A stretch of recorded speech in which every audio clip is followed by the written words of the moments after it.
Strange studies of strange stories. Certainly, if ever a man found a guinea when he was looking for a pin, it is my good friend Professor Gibbon. I have heard before of investigators overshooting the mark, but never quite to the extent that he has done. He has really, this time at any rate, without any touch of exaggeration in the phrase, found something to revolutionize human life. And that when he was simply seeking an all-round nervous stimulant to bring languid people up to the stresses of these pushful days. I have tasted the stuff now several times, and I cannot do better than describe the effect the thing had on me. That there are astonishing experiences in store for all in search of new sensations will become apparent enough. I'm always looking for a new sensation, like swimming while eating Twizzlers or wearing my clothes inside out. I hunger for the new. I can't think of anything more stupid and lame than an old sensation. Give me a break. Well, you're in luck, because this week we're getting some very new sensations with H.G. Wells' The New Accelerator. All right. H.G. Wells is a well-known pioneer of fiction regarding time travel, alien invasion, invisible cats, and dog boys. But I did not know that he was a pioneer in the energy drink market. Might I ask how you came across this story? This one was recommended to us ages ago by a listener known only as Christian. All right. I've been curating our recommendations document just recently and mining it for gold. And a weird thing happened when I was putting together this month. I had a handful of stories that I was looking at, and I noticed that 3 of them all had some kind of potion or a concoction involved. The idea of someone making something or finding something, and it's a substance that changes them for better or worse, usually for worse. Just like Red Bull. You know, I actually used to do some advertising for Red Bull, so it's probably a contract violation of some kind for me to make fun of that company, but that's okay because there are lots of stupid energy drinks out there to mock, like Monster energy drinks, which are clearly trying to capitalize on the popularity of Monster May. Yeah. Or there's one called Chocolate Bang. What? That's real. You know, Steven Seagal had his own energy drink for a while called Lightning Bolt. Really? Yeah, and you could guzzle that before slapping on his aftershave, Scent of Action. That's real, huh? Those are real products. Oh, wow. But I don't need any of them, because when I want the scent, sight, or sound of action, I go directly to today's reader, our resident Wellsman. Will you please introduce this man? Our reader is the mighty maker, known to his friends and enemies as Greg Johnson. He has recently released a video about making a model of the Martian tripod from this author's story, War of the Worlds. Yes. It's a fantastic model and a fascinating video. I can't recommend him and his videos enough. Please go to Patreon and support him. I mentioned on a recent episode how I like to go grocery shopping in little shorts and bat wings. Greg's the one who made those wings for me. Oh, Sewed the harness together. The wings were harvested from a cherub. Reclaimed, Yeah. is what Greg called it. But I actually think it was quite violent what he did. No video of that. That would get both of us in a lot of trouble. But he painted them up to look bat-like. Oh. And now I'm buying milk in style. there you go. My point just being that some energy drinks claim to give you wings. Greg Johnson actually gave me wings. So please, Wow. hit him up from our show notes. He's the real deal. He is. This story, The New Accelerator, was first published in the December 1901 issue of The Strand. Wells had released his 4 biggest novels by this point, and, you know, he was very famous. He was a big deal. 1901 also found him building his family mansion, Spade House, and the first of his 2 sons with his second wife, Jane, was born in 1901. His health wasn't great. I can imagine, perhaps, that he wrote this short piece in a period of overwhelm, maybe. Lot going on, and I think all of us can relate to the feeling of too many things on the task list and not enough time, which is why the idea and the product presented within this story is so seductive. Let's prioritize the task of getting into the new accelerator. Our story begins with an unnamed narrator telling us about his friend and neighbor, Professor Gibbon. They live in Folkestone, a city on the southeast coast of England. And this is the area where Wells had resettled recently and was building the aforementioned family home. The narrator says that the professor is brilliant, but a bit of a jokester. He's very well respected in the scientific community. It says, as everyone knows, or at least as all intelligent people know, the special department in which Gibbon has gained so great and deserved a reputation among physiologists is the action of drugs upon the nervous system. I get such a kick out of how Wells works in his characterizations so efficiently. Here's another one. Unless my memory plays me a trick, Professor Gibbon's portrait at various ages has already appeared in the Strand magazine, but I am unable to look it up because I have lent that volume to someone who has never sent it back. The reader may, perhaps, recall the high forehead and the singularly long black eyebrows that give such a Mephistophelian touch to his face. This note about Gibbon's resemblance to Mephistopheles hints that he will be in the role of tempter to the narrator's Faust. But the real characterization is the narrator taking this opportunity to mention that somebody hasn't given him his magazine back.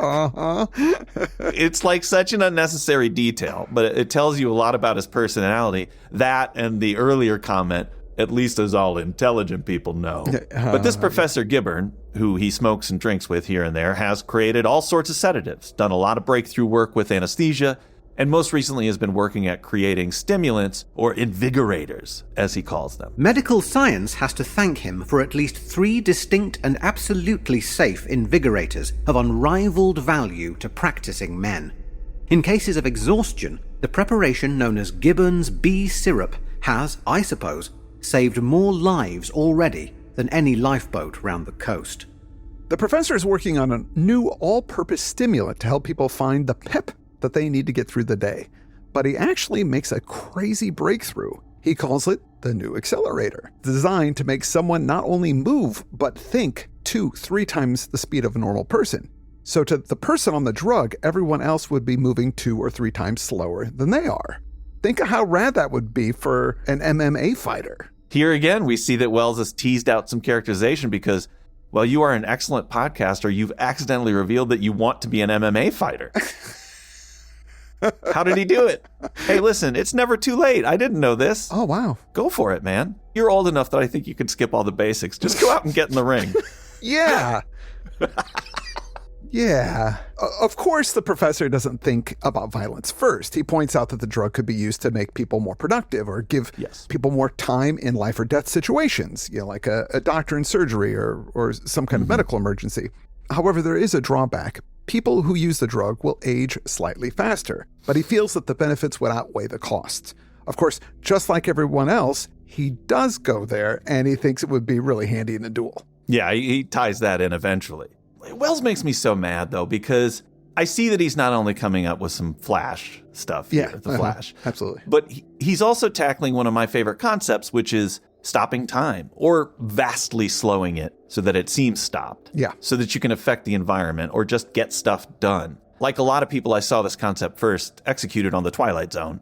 I saw it on the episode A Little Peace and Quiet from the 80s, in which a woman has a pendant, and when she tells people to shut up, it freezes things. And of course, in the end, she freezes things right when a nuclear missile is launched, and there's the missile in the air. So her choice is unfreeze it and kill everybody, or stay stuck forever. Right. Later, I saw the original Twilight Zone episode of Kind of Stopwatch, which was the source of the remake. And in that, a fella has a stopwatch that does the trick. He tries to use it to pull a robbery and drops it. It breaks. Yes. He's frozen in that moment. So in both of those stories, you see the protagonist goof around with technology and then get burned by it. When I was in college, I wrote a short play on the same topic because it did preoccupy me. Honestly, mostly around issues of sleep. I think I wish I could stop time and get some more sleep before I got to go do something.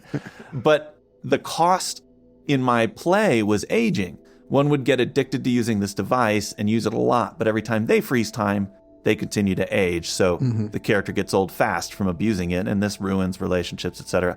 I thought that was my novel contribution to the concept when I was 19, but I now see Wells was first. Yep. He mocks me still. But back to the professor. The professor reveals that his new breakthrough may have exceeded his expectations. It could make people move even faster than 2 to 3 times normal speed. Over the next few weeks, the professor and the narrator keep talking about his progress. Gibbon reveals that he worries about the possible implications, not only physically, but also on who is going to make money off of this stuff. The narrator thinks about it too. What would it be like if you were taking this drug a lot? You can have somebody who's only 12 years old, but in their time, they would be 25 or 30. And a couple of funny things happen during these discussions. They're talking about situations in which the drug could be really helpful, allowing you to get more done in a short amount of time. The professor says, if you were a statesman in a corner, for example, time rushing up against you, something urgent to be done, eh? He could dose his private secretary, I said, and gain double time. So they're already thinking of a way around that physical toll.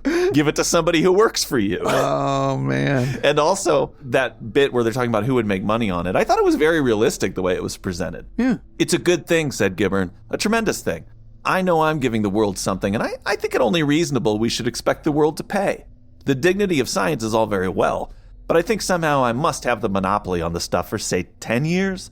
I don't see why all the fun in life should go to the dealers in ham.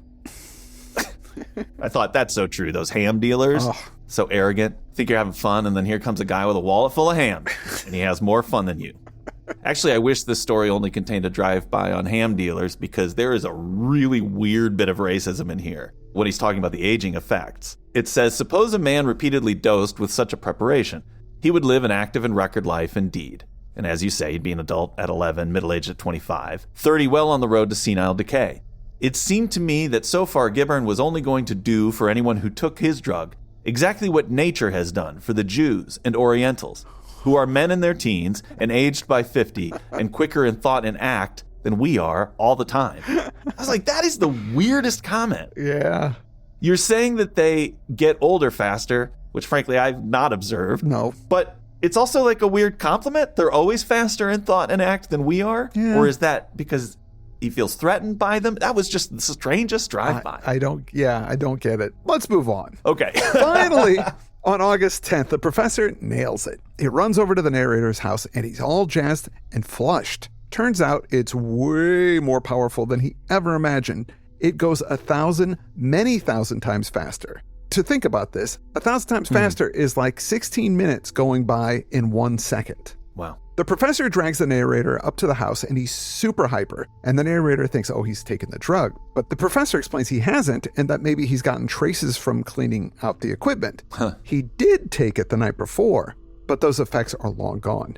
The professor wants the narrator to try it himself, who is, of course, reluctant to ingest something that hasn't been extensively tested. But the professor calls him a chicken, and you better believe he's going to down that stuff. Well, I've had this exact same situation happen to me, except it was a friend with a bag of pills he got from a truck driver.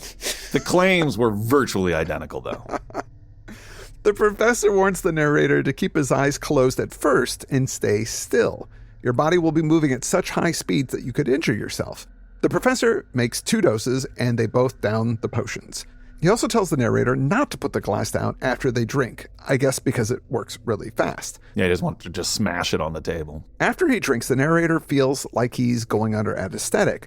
Then he hears the professor tell him to open his eyes. Everything seems normal at first, but then he notices the curtain frozen mid-flap, and everything sounds weird. The professor holds up his glass and lets it go.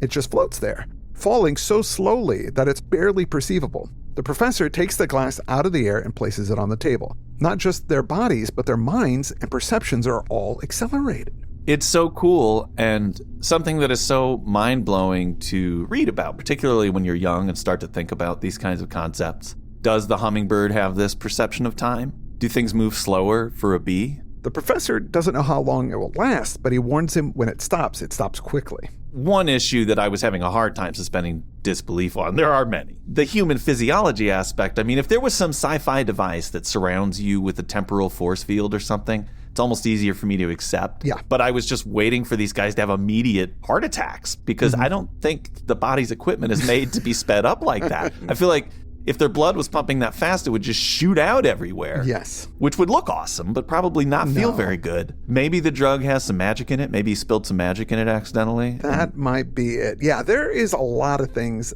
from a scientific standpoint that don't make a lick of sense. That was just the first one. We'll get into them as we go. The professor suggests that they go outside and explore. Since they're moving so quickly, no one will perceive them. They crawl out the window because I'm guessing opening the door would be too hard to do. And it's fun to crawl out of a window. Come on. Everybody loves it. They go on a merry little jaunt into town and the Lias, which is like a grassy public space. And they see people in all kinds of frozen poses. A band is playing, but the sound is a low-pitched, wheezy rattle. There they were, people like ourselves, and yet not like ourselves, frozen in careless attitudes, caught in mid-gesture. A girl and a man smiled at one another. a leering smile that threatened to last forevermore. A woman in a floppy capelline rested her arm on the rail and stared at Gibbon's house with the unwinking stare of eternity. A man stroked his moustache like a figure of wax, and another stretched a tiresome, stiff hand with extended fingers towards his loosened hat.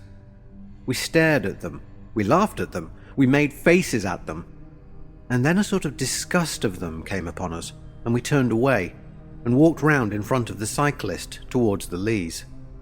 "Goodness!" cried Gibbon suddenly. "Look, there!"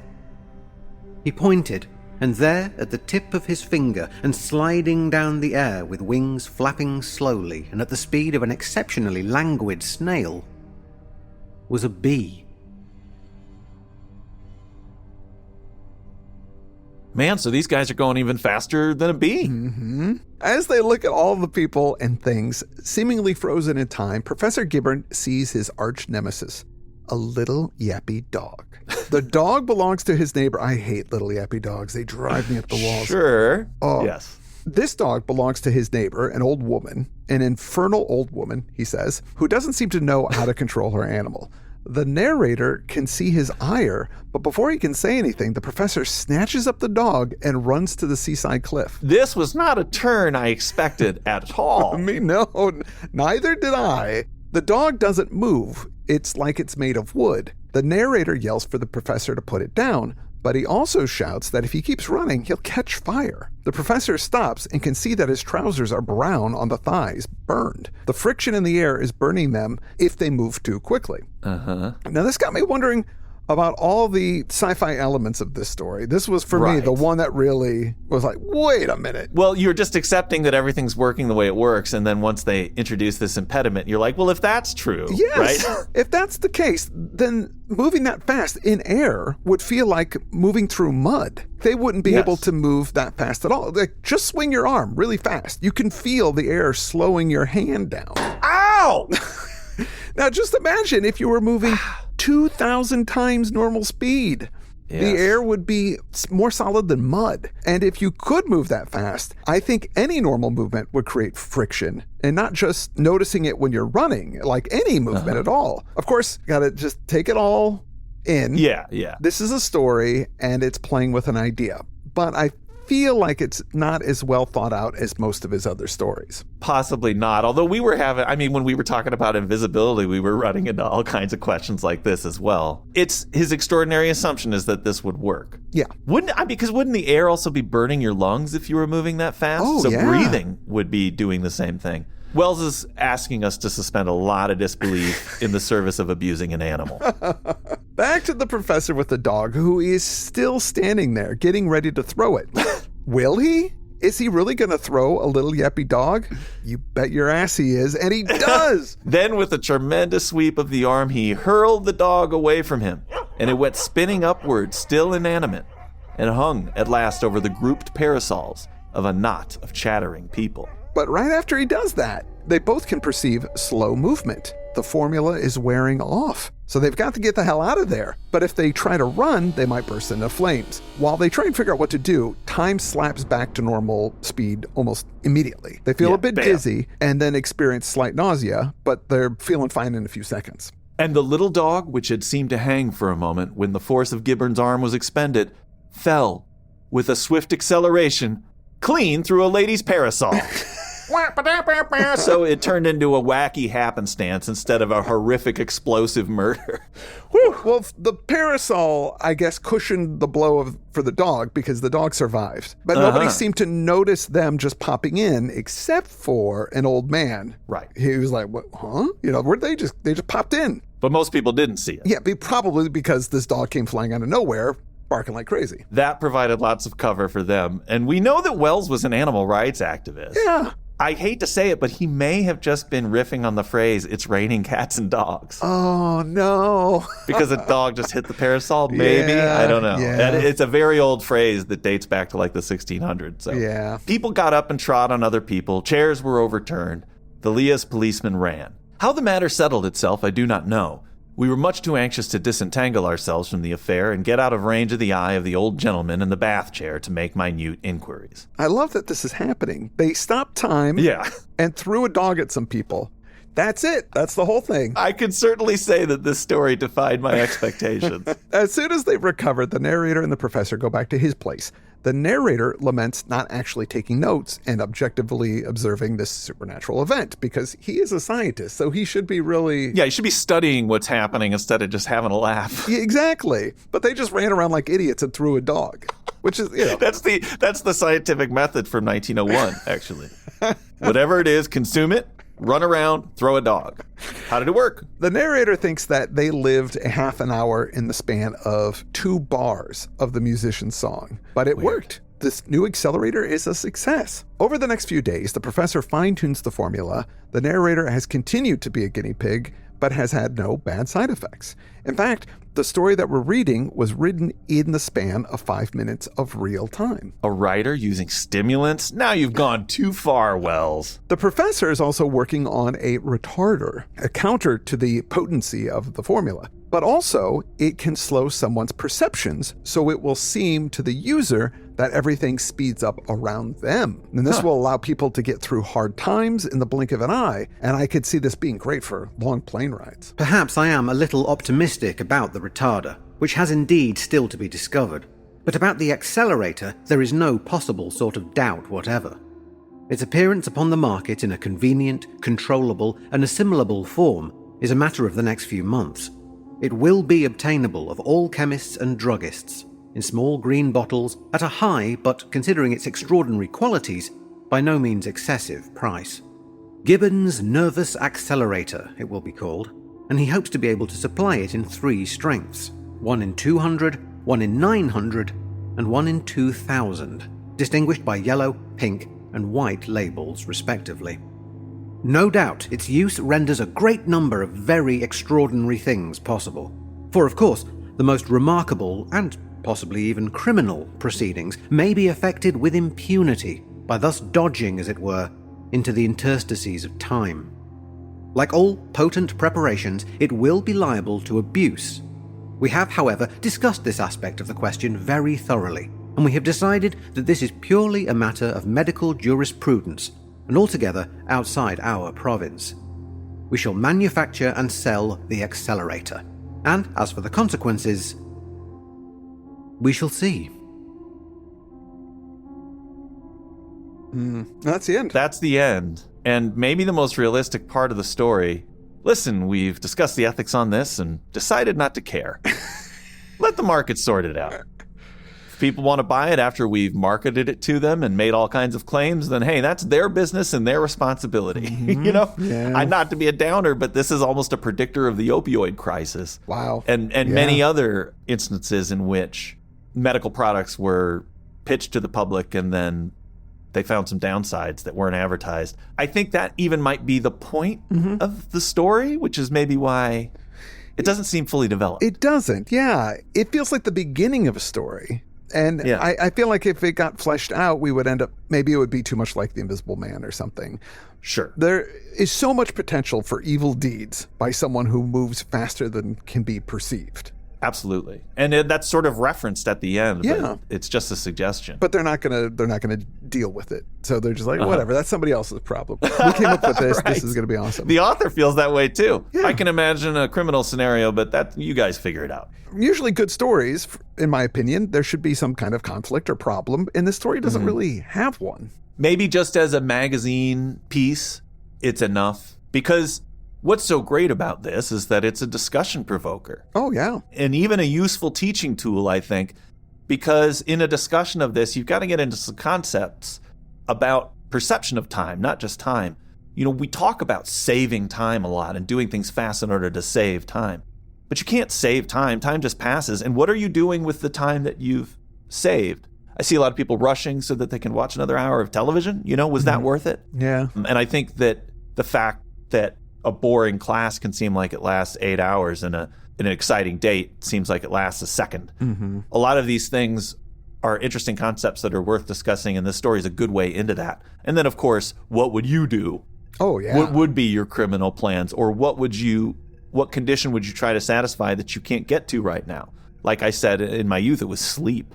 I was so sleep deprived all the time that I just wished I could hit a stopwatch after the alarm clock, get another couple of hours, and then be more productive in my day. Yeah. I feel like it would be so tempting to do crime, but you wouldn't want anybody to know that you had it, because if the powers that be, like the government or spy organizations or anybody with any power, found out that you could move 2,000 times faster than a normal person, that would unbalance everything. It would be crazy. But this idea has been explored in other things.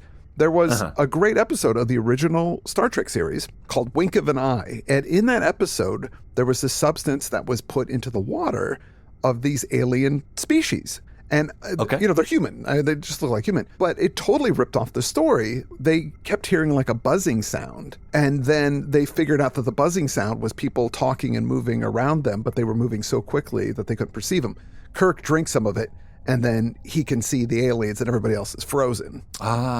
It's a potion as well. It is a potion, yeah. It's totally ripping off the story. There's also this 2002 movie that I remember liking. It's like a Disney or Nickelodeon movie called Clock Stoppers, which is about a kid who gets a watch that speeds up the molecules of your body so that everything moves super slow around you. And there's some really neat special effects in there, because it's like the closer you get to something, the more the field around your body will pull it in. So it kind of explains why you don't burn up. You can grab things and then do stuff with it and then put it back in the air. Right. Like I was saying earlier, that would make a lot more sense to me than and then, of course, the potion. Flash. They did it in the comic book tons, and in the television series, they play with that stuff. I remember an episode of Smallville where Clark has a party going on. There are people making a mess. There's like a drink that gets knocked over, but then like he goes to catch a thing, and as the drink falls, he picks up another thing, but he's moving in normal speed where everybody else is moving in slow motion. It was a really neat, cool visual thing that they did. Changing the perspective so that you can feel fast like Superman or the Flash. Or in Marvel, it's Quicksilver. Yeah, and they had a scene in Days of Future Past where he gets Magneto out of prison, so it's him running around. They do the thing where he's moving in slow motion, but everybody else is basically frozen in time so that they can show you all the cool stuff that he's doing. And I love that. And in the newer Flash movie, with what was it, like a nursery explodes and all these babies are flying through the air in an opening scene, and he's rushing around and collecting them all. But that sounds great. You know what? It is absolutely worth it for that scene alone. Babies. You haven't seen it? Oh gosh, you're gonna love that. Just watch the first 10 minutes of it. It's really great. If you like that kind of scene, it's a lot of fun. I do worry that if you had the ability to slow or stop time, you'd learn the same thing you sort of learn when you get a day off. You promise yourself that you're gonna get a lot done. Yeah. You go, no. If I could just get this time. The barrier to me is not having enough time. The real barrier is that you don't want to do it.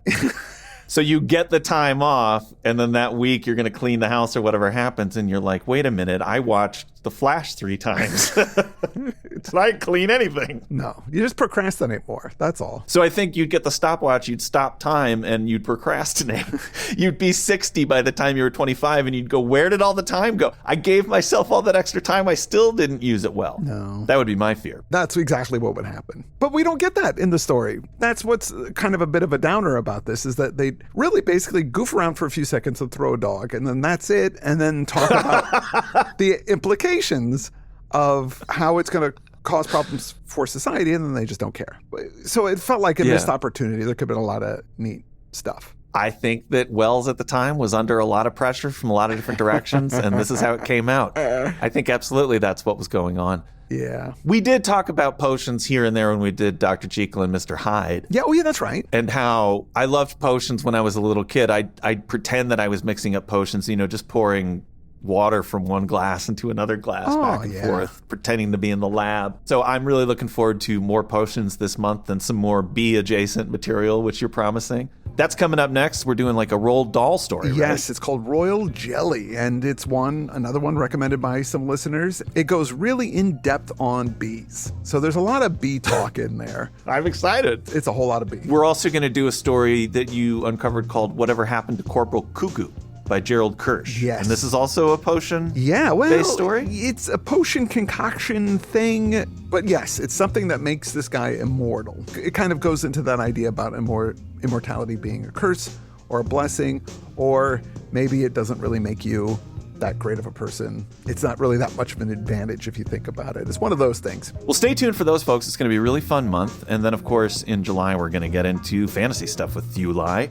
We're already queuing those up as well. So lots of good things coming up. I want to thank today's reader who did not make me bat wings. That's all just a lie. There were some lies and some truths in this episode. That was one of the lies. I don't want to get Greg in trouble for killing a cherub, maiming angels. Yeah, no, he didn't do that. But he did make an awesome war machine based on H.G. Wells' tripod. So go check out that video, and it's amazing. The video's amazing. His model's amazing. I love it. I love him. Thanks, Greg. We will link out in the show notes, and I want to thank some patrons, starting with Optimus Crime. I'd like to thank Jordan Marsh. Alex Reed, thank you. Cameron A. McCormick, thank you. Joe Byrne, thank you so much. I'd like to thank Graham. I'd like to thank Riv. I'd like to thank MC JMD MD. An MC and a doctor. I'd like to thank Ira Scott Levin. And lastly, I'd like to thank Keith Bale. There are, of course, also the Stakers who make these free shows possible, and I'm going to hit you with all their names really fast. I want to thank Bag of Weasels, the King of All the Snakes, Jay Robinson, Alistair Brooks, Shmail Khan, Christopher Rosser, Jared Brown, It's a Ghost, John Morgan, Angelina Brown, Eric S. Malone, MD, Richard Wolf, and Ben A. Woo! As always, thank you folks so much. We're going to be back with some Roald Dahl B stories, so stay tuned. Until then, I am Chad Pfeiffer. I'm Chris Lackey, and you've been listening to Strange Studies of Strange Stories on strangestudies.com. Strange Studies of Strange Stories.